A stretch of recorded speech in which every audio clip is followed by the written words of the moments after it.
Hello everyone, this side Talat and I welcome you all in our online learning classes. So today I am going to explain chapter number 5 and that is major domains of the earth. So before starting the chapter, before moving ahead, first I would like to tell you that there are 7 planets in our solar system. 7 planets हैं, उन 7 planets में earth is known for having life. Earth एक ऐसा planet है जो life के लिए जाना जाता है. एमंग द अदर 7 प्लैनेट्स, और जो बाकी 7 प्लैनेट्स में से जो हमारे सन के बहुत क्लोज हैं, दोज आर टू हॉट, वो बहुत गर्मी है वहां पर, and those away from the sun, और जो सन से दूर हैं, are too cold to sustain life. यानी जो सन के बहुत क्लोज है वहां पर भी लाइफ पॉसिबल नहीं है क्योंकि वहां पर बहुत गर्मी है, और जो सन से बहुत दूर है वहां पर बहुत ठंड है, तो वहां पर भी लाइफ पॉसिबल नहीं है. एंड ऑन आवर अर्थ, हमारी जो अर्थ है उस पर लाइफ पॉसिबल है. तो 3 डोमेन्स, ये जो 3 डोमेन्स हैं, land, water and air, in 3 domains की वजह से हमारी लाइफ पर हमारी अर्थ पर लाइफ एग्जिस्ट करती है, हमारी अर्थ पर लाइफ पॉसिबल है.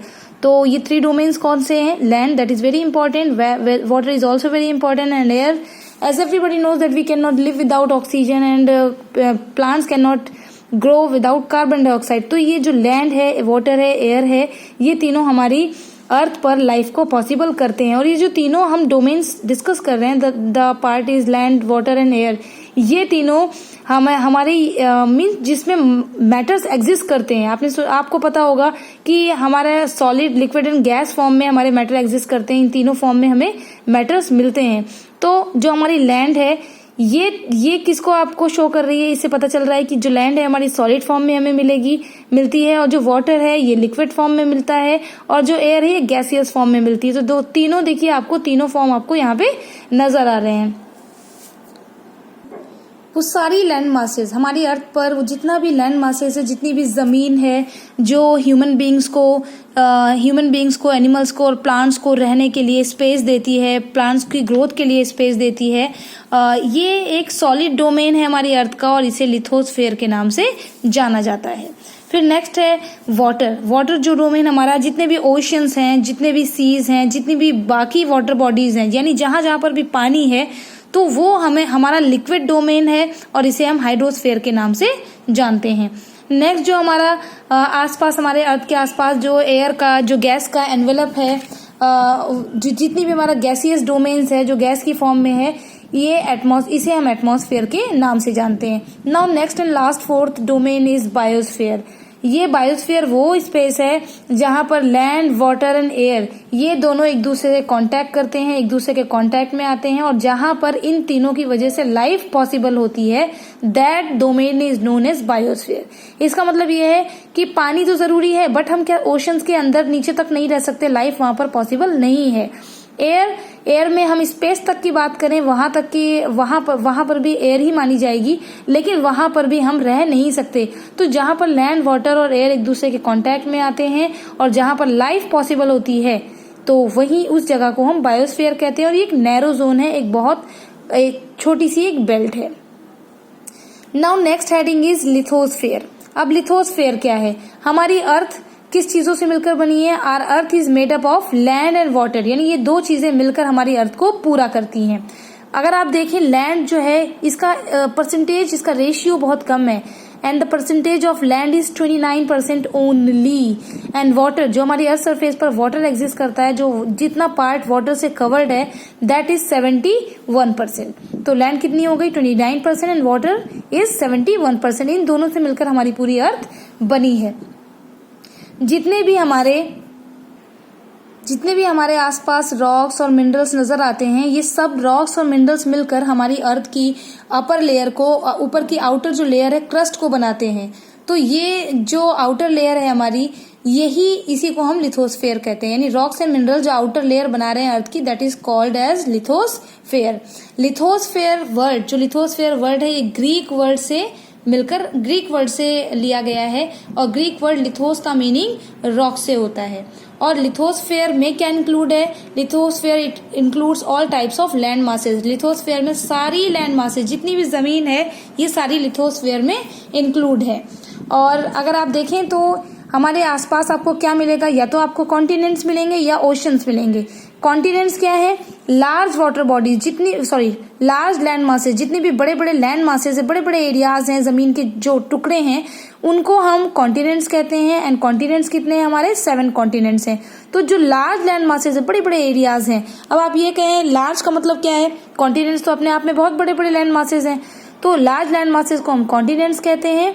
एंड नेक्स्ट इज लार्ज, जितनी भी लार्ज वाटर बॉडीज हैं जो लार्ज लैंड मासेज यानी कॉन्टिनेंट्स के आसपास है, सराउंड्स द कॉन्टिनेंट, यानी वो लार्ज वाटर बॉडीज जो कॉन्टिनेंट्स के आसपास हैं, those are known as oceans. Okay, तो ये हमारे large land masses are called as continents and large water bodies are known as oceans. तो 7 कॉन्टिनेंट्स हैं, और 7 कॉन्टिनेंट्स आर, कौन कौन से कॉन्टिनेंट्स हैं? The continents are Asia, Africa, Europe, Australia, North America, South America and Antarctica. अगर मैं इनके डिक्रीजिंग ऑर्डर में बताऊं तो सबसे पहले सबसे बड़ा एशिया है, and next second is Africa. Area wise सबसे बड़ा कौन सा है? Asia, second Africa, third north America, fourth south America and fifth is Antarctica, sixth is Europe and last is Australia. तो ऑस्ट्रेलिया सबसे छोटा कॉन्टिनेंट है और सबसे बड़ा एरिया वाइज कॉन्टिनेंट है एशिया। कॉन्टिनेंट हमारी अर्थ सरफेस पर इवनली डिस्ट्रीब्यूटेड नहीं है कि हर जगह पर एक इवनली डिस्ट्रीब्यूटेड हो, जितना एरिया एक जगह पर दूसरी जगह पर भी उतना एरिया, ना तो लोकेशन एक जैसी है ना ही इनका डिस्ट्रीब्यूशन एक जैसा है। 2 ऑफ देम, जितने भी कॉन्टिनेंट्स हैं, मैंने अभी आपको बताया 7 कॉन्टिनेंट्स में से जो 2 कॉन्टिनेंट्स हैं, यूरोप एंड नॉर्थ अमेरिका, ये पूरी तरह से आपको मैप अगर आप देखेंगे तो आपको नॉर्दर्न हेमिस्फीयर में मिलेंगे। कौन कौन से continent? Europe and North America. For the same I would like to show you the map. So here you can see कि जो हमारे यूरोप एंड नॉर्थ अमेरिका हैं, Europe you can see here the pink colour shows the Europe and North America completely पूरी तरह से आपको northern hemisphere में मिलेंगे। दिस इज 0 डिग्री इक्वेटर, ये 0 डिग्री इक्वेटर है and above the equator the part is known as the northern hemisphere and below the equator the part is known as the southern hemisphere. So yellow colour is showing the North America and pink colour is showing Europe. तो आप देखिए ये जो हमारी equator की line आपको दिख रही है, ये line from here to here, ये जो लाइन आपको दिख रही है पूरा कंप्लीटली नॉर्दर्न पार्ट में आपको नॉर्थ अमेरिका और यूरोप आपको मिलेंगे। सो दिस इज अबाउट कि क्या लोकेशन है। So under this I am going to explain now about Africa. So first continent जो हमने लिया है दैट इज अफ्रीका। अफ्रीका की अगर आप लोकेशन देखें तो ये 37 डिग्री नॉर्थ से 35 डिग्री साउथ लैटिट्यूड तक इसका एक्सटेंशन है। एंड अगर इसका वेस्ट और ईस्ट और वेस्ट और इसका एक्सटेंशन देखें तो 18 डिग्री वेस्ट से स्टार्ट होता है, 51 डिग्री ईस्ट लॉन्गिट्यूड तक ये फैला हुआ है। Now I need to show you through the book. Here you can see now, मैंने आपको पूरे वर्ल्ड मैप पे दिखाया हुआ है so that you can see the location as well. Africa, the brown colour is showing Africa, ये Africa आपको दिख रहा है। तो इसका मैंने north and south and east and west extension आपको बताया। तो नॉर्थ एंड साउथ में अगर आप देखें तो नॉर्थ में ये 37 डिग्री नॉर्थ से 35 डिग्री साउथ तक इसका एक्सटेंशन है, और ईस्ट वेस्ट में 18 डिग्री वेस्ट से 51 डिग्री ईस्ट तक ये लॉन्गिट्यूड इसका आपको मिलेगा।